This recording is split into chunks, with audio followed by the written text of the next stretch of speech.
Hello guys, good afternoon. Ay, good evening na pala kasi gabi na.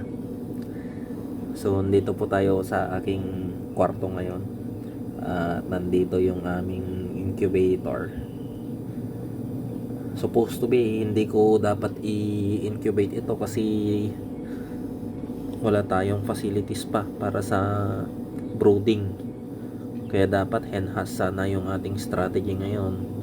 Kaso ang naging problema, every week nawawalan kami ng 7. Nung nakaraang 7 itlog ang nawala, and then just yesterday afternoon nawalan ulit ng 7. So medyo nang hinayang na ako. And then tinesting natin itong incubator kung gumagana pa. Eh okay pa naman. So nilagay na natin dito yung yung ating natitira. Parang wala pa yatang isang tray to, 23 lang yata. Kaya kung mapapansin nyo yung dalawang set, sa baba niya walang laman. Ito lang, tapos hindi pa puno. Pero pagtsatsagaan na lang kung ano yung natira kaysa naman tirahin pa ng mga kawatan yung mga natitira pa.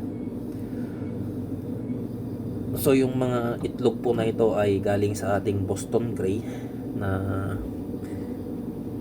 naunang nakuha natin before, na ibinigay sa atin ng ating kaibigan.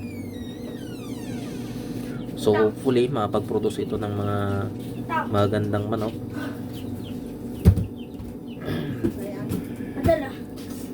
And sana lumaki silang mga healthy at maayos sanang lumabas. Yun yung unang muna natin. So yun lamang po for today, and thank you.